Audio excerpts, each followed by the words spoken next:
감사합니다. 예, 오늘 말씀은 성령 충만을 받으라라는 제목을 가지고 같이 은혜를 나눕니다. 사실 이 말씀은 제가 평소에 늘 하던 말씀입니다. 그런데 오늘 성령 강림절을 맞이해서 우리에게 다시금 성령님이 누구신지, 왜 우리가 성령을 받고 성령 충만해야 하는지, 이 귀한 문제, 이 문제는 우리가 그냥 해도 되고 안 해도 하는 문제가 아니라 우리의 생명과도 같은 문제입니다. 그래서 오늘 성령 충만에 관해서 성령 충만을 받으라라는 제목을 가지고 여러분 같이 은혜를 나눌 텐데요. 여러분 아는 내용이 있더라도 다시금 돌이켜 보면서 내가 과연 성령 충만한가, 내가 성령을 받았는가, 성령님이 어떤 분이신가를 깨닫는 귀한 시간 되시기를 주님의 이름으로 간절히 축원드립니다. 네. 오늘은 성령 강림절이라고 합니다. 성령 강림, 그래서 강자가 내릴 강자입니다. 임자는 이말 임자입니다. 즉 성령이 내려오신 날이라는 의미입니다. 성령이 내려오신 날, 지금은 계속해서 성령님이 우리와 함께 계시지만 그 언제부턴가는 성령님이 내려오지 않아서 참 힘들게 살 때도 있었습니다. 그때 성령님이 특별히 내려오신 날을 기념해서 오늘 성령 강림절이라고 정해놓고 우리 같이 예배를 드리고 있는 것입니다. 예수께서 승천하신 후 제자들과 더불어 끝까지 주님을 따르는 사람들의 숫자는 사실 그리 많지 않았습니다. 겨우 120명이었습니다. 그들은 모두 예루살렘 마가 요한의 다락방에 다 모였습니다. 그들은 주님께서 마지막 하신 그 말씀을 믿고 성령을 받기 위해 열흘 동안 한 곳에서 합심 기도를 했던 것입니다. 요즘 말로 사도 베드로를 중심으로 해서 부흥회를 한 것입니다. 하루 이틀 성령 강림이 있을 때까지 그들의 기도는 쉬지 않고 계속되었습니다. 날이 갈수록 그들은 한마음 한뜻이 되어서 매우 열심히 기도했습니다. 오직 성령, 오직 예수가 그들의 기도 목표였습니다. 드디어 오순절이 되었습니다. 그때 그들이 다 같이 한 곳에 모였을 때입니다. 호련히 하늘로부터 급하고 강한 바람 같은 소리가 저희 앉은 온 집에 가득했습니다. 그리고 불의 혀같이 갈라지는 것이 저들의 눈에 보였습니다. 그것이 각 사람 머리 위에 내렸습니다. 동시에 저희가 다 성령 충만함을 받게 된 것입니다. 이렇게 해서 그 고난 중에 초대교회가 탄생하게 되었던 것입니다. 오늘은 바로 그 성령 충만에 대해서 같이 은혜를 나누고자 합니다. 사도행전 1장 4절에서 제자들에게 분부하시며 예루살렘을 떠나지 말고 내게서 들은 바 아버지의 약속하신 것을 기다리라 말씀하셨습니다. 예루살렘을 떠나지 말고 아버지의 약속하신 것을 기다리라고 예수님이 승천하시기 전에 부탁하시고 승천하셨던 것입니다. 바로 아버지의 약속하신 것, 내게 들은 바 아버지의 약속하신 것, 성령을 기다리라고 했던 것입니다. 이런 분부하신 명령을 들은 그 제자들은 그 명령에 따라 오순절에 마가의 다락방에 모여서 기도하는 중에 그들이 다 성령 충만을 받고 방언을 말하게 된 것을 기념하는 날, 그날이 바로 성령 강림절인 것입니다. 오순절은 이스라엘 백성이 출애굽 당시 장자의 죽음의 재앙을 피하고 넘어가게 해주신 것을 기념하는 그것이 바로 6월절이죠. 6월절부터 50일 되는 날, 50일 하면 한문으로 오순이 됩니다. 순자가 열순자니까요. 50일이 되는 날, 즉 예수님이 6월절 어린 양으로 죽임을 당하시고 부활하신 날부터 50째 되는 날을 의미합니다. 6월절 어린 양이 예수님이니까 예수님이 50일이 된 날이 딱 오순절이 되는 겁니다. 그러므로 오순절이 같은 성령 강림절이 됩니다. 우리 오늘 본문의 말씀대로 마가의 다락방에서 기도한 120명이 다 성령 충만함을 받았습니다. 120명이 누구는 받고 누구는 받지 않은 것이 아니라 성경에 보니 다 성령의 충만함을 받았다라고 말씀하고 계십니다. 여러분, 성령 충만은 받아도 되고 받지 않아도 되는 것이 아닙니다. 성경은 우리가 정말 귀중하게 읽고 있는 성경은 성령 충만을 말씀하시면서 성경의 모든 말씀이 다 명령형으로 되어 있습니다. 받으라, 받아도 된다, 받을래 한 것이 아니라 받으라라고 말씀하셨습니다. 에베소 5장 18절입니다. 술 취하지 말라, 이는 방탕한 것이니 오직 성령으로 충만함을 받으라, 이렇게 명령하셨고요. 오늘 본문의 말씀 요한복음 20장 22절 이 말씀하시고 그들을 향하여 숨을 내쉬며 이르되 성령을 받으라 라고 명령하셨습니다. 여러분, 성령 충만은 예수님의 자녀로 살기 위한 필수입니다. 만일 성령 충만하지 못한다면, 성령이 내 안에 계셔서 역사하지 않는다면 우리는 예수님과 전혀 상관없는 사람이 되기 때문입니다.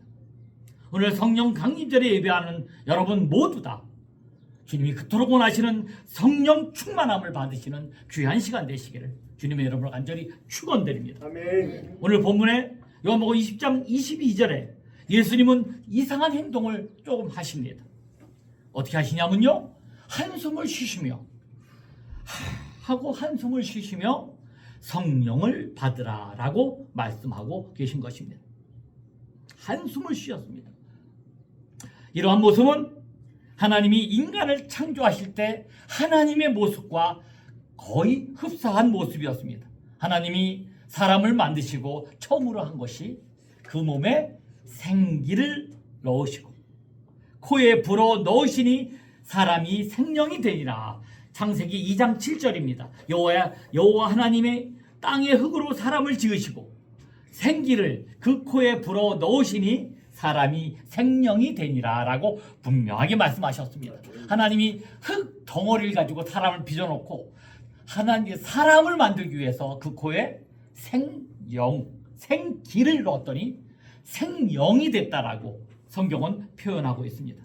이때 하신 하나님이 그 코에 생기가, 그 생기라는 말이 푸뉴마입니다. 그 생기와 신약성경 오늘 본문에 있는 요한복음에 있는 한숨을 쉬시며 성령을 받으라 하신 그 성령과는 언어적으로 보면 같은 언어로 쓰고 있는 것을 우리는 알 수 있습니다. 그것이 바로 푸뉴마입니다. 이 말씀은 예수님이 부활하신 후 제자들에게 주시는 첫 명령의 말씀입니다. 이제 제자들을 떠나 하늘로 올라가시기 직전에 예수님은 가장 절박하고 시급한 유언의 말씀을 제자들에게 남겼던 것입니다. 요한복음 14장 18절입니다. 내가 너희를 고아와 같이 버려두지 아니하고 너희에게로 오리라. 너희에게로 오리라. 아니, 예수님이 이 땅에 부활하시고 하늘로 올라가시면서 제자들에게 하신 말씀이 바로 이 말씀입니다. 내가 너희를 고아처럼 내깔겨두지 않고 내가 너희에게로 오리라 하고 약속하시고 승천하셨습니다. 그러고 나서 사도행전에 주신 약속의 말씀이 뭐였다고요? 너희들은 예루살렘을 떠나지 말고 떠나기 전에 뭐를 기다리라? 하나님의 약속하신 것을 기다리라. 바로 성령을 말씀하신 것입니다. 숨을 크게 내쉬며 제자들에게 간절히 부탁하신 말씀, 이렇게 숨을 내쉬며 강조하신 말씀은 성경 전체에서 유일한 말씀입니다. 그만큼 제자들에게 또 우리들에게는 가장 중요하고 생사가 걸린 귀한 말씀인 것입니다. 절박하게 우리를 위해서 간절하게 명령하신 말씀은 성령을 받으라 였습니다. 당장 이 세상이 다 멸망하여도 이상하지 않을 만큼 정말로 어지럽고 혼돈의 시대에 살아가는 우리에게서 주님은 전능하신 하나님의 영인 성령을 받고 그 성령에 동행하는 길만이 우리가 살 길임을 깨우쳐주고 계신 것입니다. 이렇게 간절히 부탁하시고 명령 받으신 그 말씀, 여러분은 주님이 그토록 절박하게 명령하신 성령을 받으셨습니까? 첫째로 주님은 우리에게 왜 그토록 절박한 성령을 받으라라고 명령하셨을까요? 창세기 2장 7절입니다. 흙으로 사람을 지으시고 생기를 그 코에 불어넣으시니 사람이 생명이 된지라. 하나님이 인간을 창조하셨을 때 흙에다 생기를 불어넣으셔서 생명을 만드셨습니다. 그리고 생명, 즉 영원토록 살게 하셨습니다. 태초의 인간들은 하나님의 영으로 말미암아 영원히 살 수 있었던 것입니다. 다른 동물들과는 전혀 다르게 사람에게만 흙에다 흙을 빚어 넣으시고 생기를 집어 넣으신 것입니다. 하나님은 창세기 2장 17절에서 선악을 알게 하는 나무의 열매를 먹으면 반드시 죽으리라라고 말씀하셨습니다. 너희가 저 열매를 따먹으면, 선악의 과를 따먹으면 반드시 죽으리라. 하나님은 준엄한 명령으로 따먹지 말라라고, 먹으면 죽으리라고 말씀하셨습니다. 그런데 잠시 후 사탄이, 뱀이 모양으로 된 사탄이 찾아와 이렇게 얘기합니다. 3장 4절에 있습니다. 결코 이거 아무리 먹어봤자 죽지 않아. 오히려 눈이 밝아져 하나님처럼 될 거야 라고 뱀이 와서 얘기를 합니다. 그런데 그 말, 하나님의 명령도 들었고요, 사탄의 명령도 사탄의 말씀, 그 말씀이라고는 좀 이상하죠. 사탄의 말을 들은 그 인간은 하나님의 말을 따라 하지 않고 사탄의 말을 따랐습니다. 그래서 그 인간이 하나님의 명령을 어기고 선악과를 따먹고 말았습니다. 그 결과는 어떻게 되었을까요? 그 결과는 성경에 계속 나와 있는데요, 하나님 말씀은 먹으면 죽으리라 했고 사탄은 죽지 않아. 오히려 눈이 밝아져서 하나님처럼 될 거야 라고 말했는데 누구 말처럼 됐죠? 겉으로 보기에는 사탄의 말처럼 됐습니다. 겉으로는 죽지 아니하고 오히려 눈이 밝아져서 부끄러운 것도 다 쳐다보고, 그리고 어찌할 수 없어 숲에 숨은 모습이 성경에 나와 있습니다. 그들은 죽지 않고 눈이 밝아진 것처럼 보였으나 사실은 죽었습니다. 공의로우신 하나님의 말씀대로 인간들 모두가 죽었습니다. 진흙덩어리는 다 멀쩡히 있어 보이지만 먹으면 죽으리라 한 영이 죽었던 것입니다. 생명이었던 인간의 영이 죽어서 흙만 남은 존재, 흙덩어리만 남은, 그래서 영원히 죽을 수밖에 없는 존재로 변화되고 말았던 것입니다. 하나님이 흙덩어리로 사람을 만드시고 거기에다 영을 집어넣었는데 선악과를 먹고 범죄함으로 그 영이 다 죽었습니다. 그러므로 사람은 흙덩어리만 남아서 흙덩어리 껍데기가 걸어다니는 모습을 보이고 있었던 것입니다. 하나님이 행복하게 살면서 영생하도록 창조한 그 인간이 자기 스스로 하나님의 말씀을 어기고 지은 죄 때문에 영원히 죽을 수밖에 없는 불쌍한 존재로 추락한 것입니다. 우리 공의로우신 하나님, 거짓말을 못하신 하나님은 정말 자기 자신보다도 오히려 더 사랑했던 그 인간들이 그 불순종한 죄 때문에 영원히 죽을 것을 매우 안타깝게 여기셨습니다.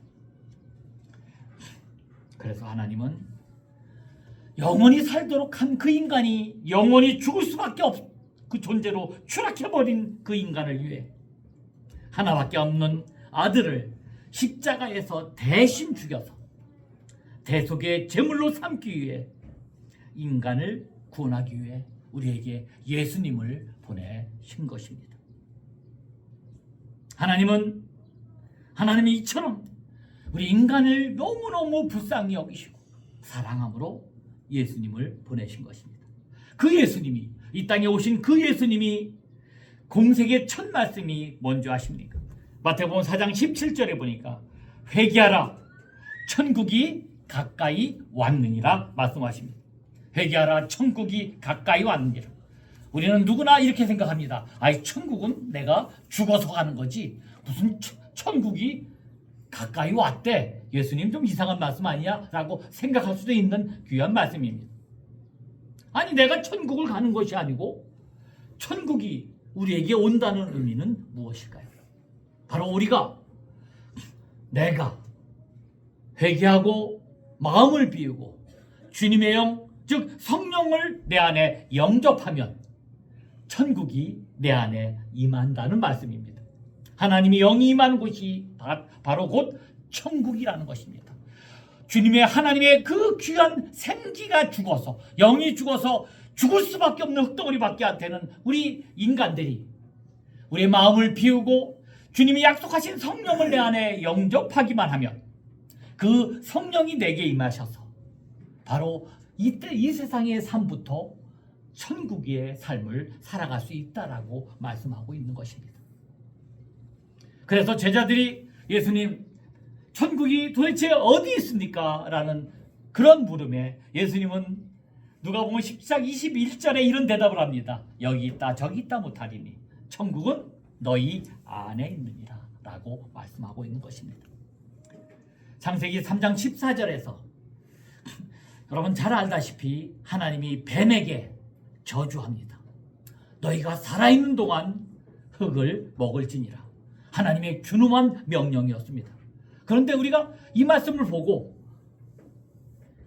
동물에 관한 어떠한 동물 도감을 보아도 흙을 먹는 뱀은 전혀 없습니다. 아니 그러면 예수님이 거짓말하셨을까요? 하나님이 거짓말하셨을까요?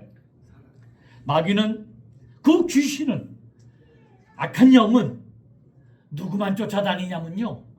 영이 죽은 사람, 영이 죽어서 흙만 남은 사람을 집중적으로 따라다니며 공격한다는 의미입니다. 뱀도 자기가 살아남기 위해 먹을 걸 먹기 위해 흙덩어리뿐인 영이 죽은 사람을 인간을 먹고 공격하며 살아간다는 얘기입니다.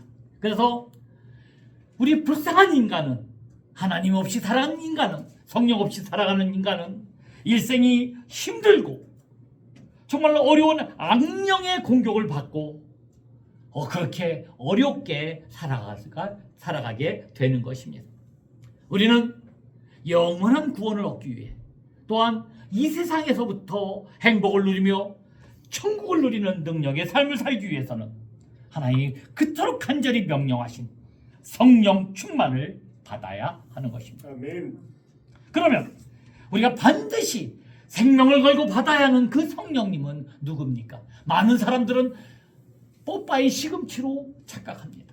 내가 먹고 내가 그걸 받아들이면 온몸에 에너지가 나와서 힘이 나고 내가 할 수 없는 모든 것들이 다시 내가 할 수 있는 능력이 생기는 거 아니야? 어떤 에너지나 파워로 생각합니다. 그러나 성령님은 그런 뽀빠이 시금치처럼 그 에너지나 어떤 힘이 나는 그런 무생물체가 아닌 것입니다. 성령님은 삼위일체 하나님의 제3위이신 하나님이십니다. 하시는 역할이 다 삼위라서 하시는 역할이 다르시라는 말이지 3등이라는 뜻은 결코 아닙니다. 우리가 다음 시간에 또 한번 살펴보겠지만 하나님은 단일신도 아니고 유일신입니다. 삼신도 아닙니다. 유일신은 숫자상으로 한 분이 아니라 이 세상을 창조하시고 우리의 삶을 주관하시는 분, 그분은 세상에 다른 어떤 신이 아닌 유일한 우리 하나님이신 성부, 성자, 성령님이신 것입니다. 아멘. 세상을 창조하실 때 하나님이 사람을 창조하실 때 여러분 성경을 자세히 읽어보시면 그게 나와 있습니다. 그 삼위 하나님이 성부, 성자, 성령의 하나님이 서로 태초부터 의논하셨습니다. 창세기 1장 26절입니다. 우리 형상을 따라 우리의 모양대로 사람을 만들고 모든 것을 다스리게 하자. 우리의 형상을 따라 복수를 썼죠. 우리의 모양대로 사람을 만들고 모든 것을 다스리게 하자. 하나님 사람을 만들기 전에 이 성부, 성자, 성령의 하나님은 서로 의논하시면서 이 귀한 사람을 만들었던 것입니다. 성령님은 가마력이나 영향력이 아닙니다. 성령님은 본질적으로 한 분이신 삼위일체 하나님 중에 한 분인 것입니다. 아멘. 그 성령님은 지정의를 가지신 인격이시며 하나님이십니다. 성령님은 지성을 가지신 분입니다. 고린도서 2장 11절에 사람이 사람 일 속에 있는 영 외에는 누가 알리요? 이와 같이 하나님의 일도 하나님의 영 외에는 아무도 알지 못하느니라. 하나님의 영이 하나님의 사정을 안다고 하셨습니다. 바로 지성을 갖고 있다는 말을 우리에게 알려주시는 것입니다. 모든 것을 아시는 지성을 가지신 분이었습니다. 그리고 성령님은 감정을 가지신 분입니다. 에베소 4장 30절입니다. 하나님의 성령을 근심하게 하지 말라. 성령님은 근심하시는 분이십니다. 성령님은 근심하는 감정을 가진 인격체이란 말씀입니다. 또한 성령님은 의지를 가진 분입니다. 사도행전 16장 7절입니다. 비드니아로 가고자 애쓰되 예수의 영이 허락하지 아니하는지라. 성령님은 의지를 가지고 바로 의지를 가지고 결정하시는 분입니다. 이처럼 성령님은 지정의를 가지신 인격이시며 또 하나님이신 것입니다. 이제 가장 중요한 것이 남았습니다. 그러면 우리가 어떻게 그 귀하신 내 생명과 관계 있게 있는 생명보다 더 귀하신 성령님을 받을 수 있겠습니까? 이 얘기는 많이 했지만 다시 한번 들어보십시오. 누가복음 11장 13절입니다. 너희가 악할지라도 좋은 것을 자식에게 줄 줄 알거든 하물며 너희 하늘 아버지께서 구하는 자에게 성령을 주시지 아니하겠느냐. 여러분, 성령, 내 안에 성령은 어떻게 받을까요? 그것은 구하면 받습니다. 아멘. 우리의 문을 열어야 주님은 들어오십니다. 아멘. 요한계시록 3장 20절입니다. 볼지어다 내가 문 밖에 서서 문을 두드리노니 누군지 내 음성을 듣고 문을 열면 내가 그에게로 들어가 그와 더불어 먹고 그는 나와 더불어 먹으리라. 여러분, 문을 열어야 합니다. 우리 성령님의 소원은 우리 안에 거하시는 것입니다. 내 안에 들어오고 싶으셔 안달이 나신 분이십니다. 우리의 마음이나 정신 속에만 계신 것이 아니라 우리 몸속에도 들어오셔서 우리의 영혼 육까지도 모든 것을 주관하시는 분이 바로 성령님이신 것입니다. 아멘. 고린도서 6장 19절입니다. 너희 몸은 너희가 하나님께로부터 받은 바 너희 가운데 계신 성령의 전인 줄 알지 못하느냐. 아멘. 두 번째로 회개하고 죄 사함을 받아야 우리가 성령님을 모실 수 있습니다. 사도행전 2장 38절입니다. 회개하여 예수 그리스도의 이름으로 죄 사함을 받으라. 그리하면 성령의 선물을 받으리라. 아멘. 여러분 잘 아시는 조성모의 가시나무 새라는 노래가 있습니다. 그 가사 중에 그런 가사가 있습니다. 내 안에 내가 너무도 많아 당신의 쉴 곳 없네. 유행가인데요. 이게 참 성경적인 노래입니다. 내 안에 내가 너무도 많아 당신의 쉴 곳이 없네. 여러분, 우리 마음과 우리의 몸의 주인은 하나님이십니다. 아멘. 그러면서 한 분밖에 거하실 수가 없습니다. 우리가 우리 성령님을 위해 우리의 마음과 우리의 중심과 우리의 몸을 비워야 주님이 오실 수 있다는 사실입니다. 여러분, 그러므로 여러분이 성령을 받았는지 내가 성령을 받았는지 어떻게 알 수 있을까요? 간단합니다. 어떻게 하면 주신다고요? 구하면 주시겠다라고 약속하셨습니다. 여러분, 내가 간절히 구했는지 안 했는지, 내가 회개하고 성령님을 내 안에 주인으로 인정했는지 안 했는지를 따져보면 내 안에 성령님이 계신지 아닌지 알 수가 있다는 사실입니다. 이건 제 얘기가 아니라 우리 하나님의 거룩한 말씀입니다. 정말로 간절히 구했다면, 여러분, 정말로 간절히 구했다면 누가복음의 말씀처럼 너희가 악할지라도 좋은 것을 자식에게 줄 줄 알거든 하물며 너희 하나님 아버지께서 구하는 자에게 성령을 주시지 않겠느냐. 여러분, 성령님의 소원이 내 안에 들어와 사는 것이 안달이 나신 분이 하나님이십니다.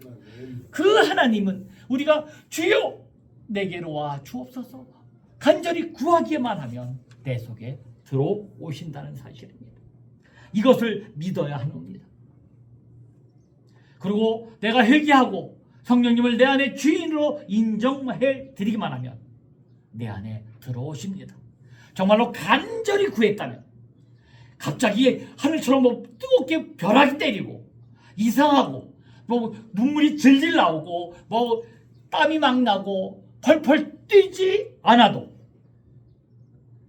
성령님은 내 안에 이미 임하신 것입니다. 그러면 성령님은 그저 한 번만 받으면 끝나는 것일까요? 아닙니다. 우리의 삶은 성령 충만으로 계속돼야 하는 것입니다. 그러면 어떻게 성령 충만을 계속해서 받을 수 있을까요? 여러분, 성령을 받는 것과 성령 충만은 같은 것이 아니라 다른 것입니다. 성령을 받는 것은 성령이 내 안에 들어오시는 것이고, 성령 충만은 무엇일까요? 충만이라는 한글의 뜻이 뭐냐면 가득하게 차다는 뜻입니다. 우리 한국말은 그런데 가득하게 찬 성령 충만은 성령을 더 받는 것이 아니고 우리 자신을 성령께 전적으로 맡기는 것입니다. 그리하여 성령께서 우리 안에서 왕성하게 활동하시는 것을 성령 충만이라고 말씀하고 있는 것입니다. 여러분, 여러 번 예를 들었지만 웬만한 회사에서 사장이 그 높은 간부가 월급을 너무 받는 것 같고 할 일이 없는 것 같아서 그런 간부가 하나 있으면 퇴출시키는 방법이 하나 있습니다. 그 방법은 아주 간단합니다. 모든 결제 라인에서 그 사람은 결제 라인에서 결제권을 빼앗아 버리는 겁니다. 그래서 모든 의사결정을 할 때 다 하나하나 하다가 내가 자르고 싶은 그 전무 앞에서는 모든 명령을 내립니다. 거기 전무는 결제 받지 말고 나한테 직접 갖고 와.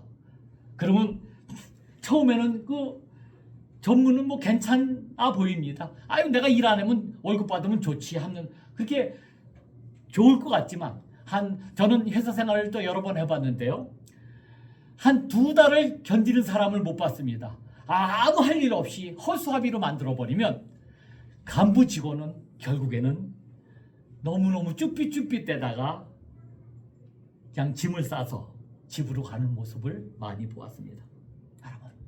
여러분과 저 안에 계신 성령님도 마찬가지입니다.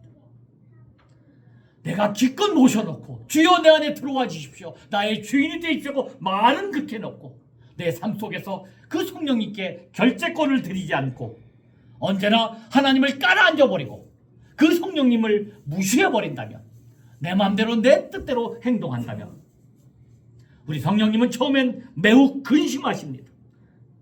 에베소 4장 30절입니다. 성령을 근심하게 하지 말라. 그렇게 정말로 너 왜 그렇게 사니? 왜 그렇게 죽을 일을 하니라고 근심하시다가 데살로니가전서 5장 19절 말씀입니다. 성령을 소멸하게 하지 말라. 이렇게 근심하시다가 결국엔 우리 곁을 떠날 수 있다는 사실입니다. 여러분, 내 주인인 그 성령님께 내 안에 들어와 나를 살리시고 나를 모든 것을 역사해 주시며 행복하게 해주신 그 성령님을 나의 주인으로 삼고 나의 전부의 주인은 성령님이신 것을 기억하며 매 순간 물어보고 맡겨야 합니다. 끝까지 기도해야 하는 것입니다. 그래서 성령님이 나의 삶 속에서 모든 순간 역사해 주시는 것이 바로 성령 충만인 것입니다. 마지막으로 성령 충만을 받은 그러면 증거는 무엇입니까? 여러분은 성령을 받았다고 아까 말씀하셨는데 그 증거가 무엇일까요? 마가의 다락방 제자들은 성령 충만을 받고 성령이 시킨 대로 방언을 말하기를 시작합니다. 각국에서 온 이방인들이 복음을 알아듣기 시작합니다. 이 말씀은 그동안 전혀 알아듣지 못했던 복음을 이방인들에게 알아듣기 전하기 시작했다는 사실을 말하고 있습니다. 제자들에게 성령이 임하니 복음이 온 세상에 전파되기 시작한 것입니다.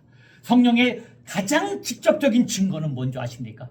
물론 아까 제자들이 방언을 말했던 그것도 성령 역사의 증거입니다. 여러분 아시죠? 방언을 막 말하다가 어느 날 방언도 못 말하는 사람도 꽤 있습니다. 또 방언을 말하는 것이 성령의 역사의 증거의 전부는 절대 아닙니다. 그저 하나 증거 중에 하나일 뿐입니다. 가장 위대한 증거는 성령이 제자들에게 임하니 그들에게 방언을 시키다는 얘기는 뭐냐면 전 세계 사람들이 둘러싸고 있을 때 그들에게 복음이 들려졌다는 얘기입니다. 자기 나라 말로 복음이 들려졌다는 얘기입니다. 여러분, 내 안에 성령이 들어왔다는 첫 번째 증거는 무엇인지 아십니까?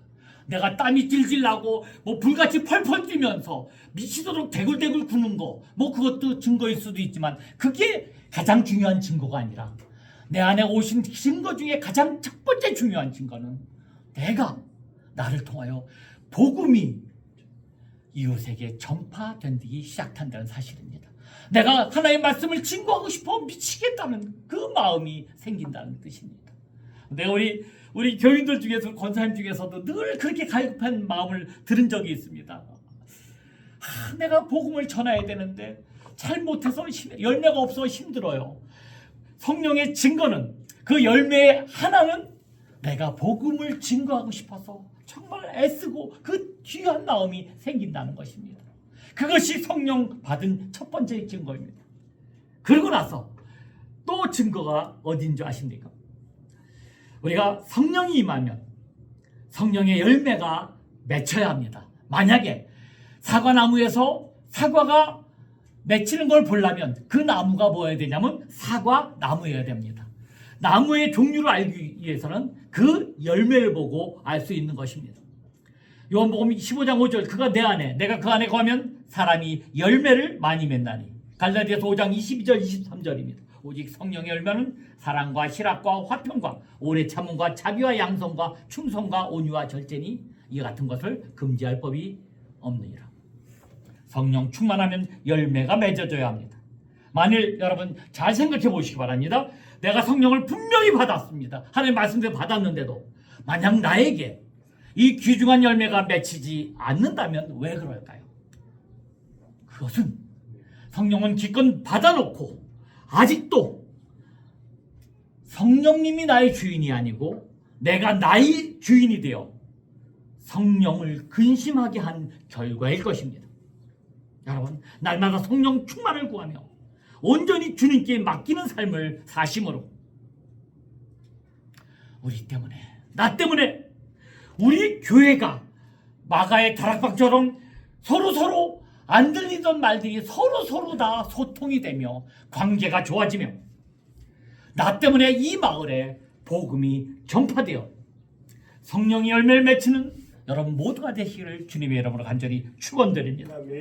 요한복음 11장 25절 26절입니다. 예수께서 이르시되 나는 부활이요 생명이니 나를 믿는 자는 죽어도 살겠고 무릇 살아서 믿는 자는 나를 믿는 자는 영원히 죽지 아니하리라 하시니 이것을 내가 믿느냐. 내가 예수를 믿고 성령님을 내 안에 받아들이면 영원히 죽지 않습니다.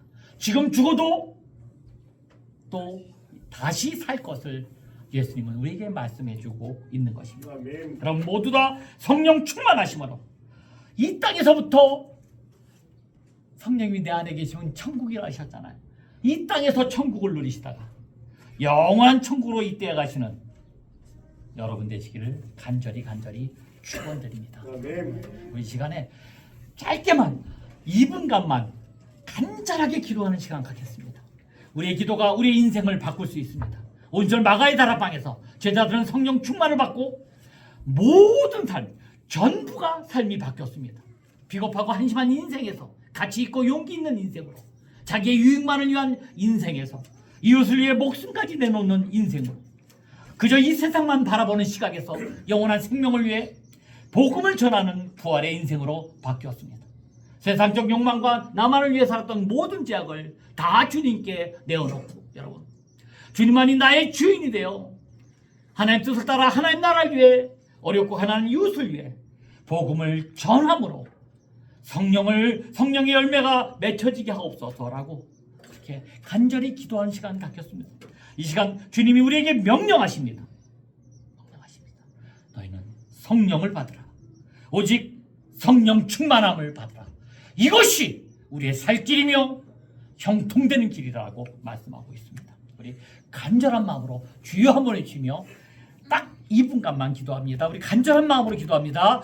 주여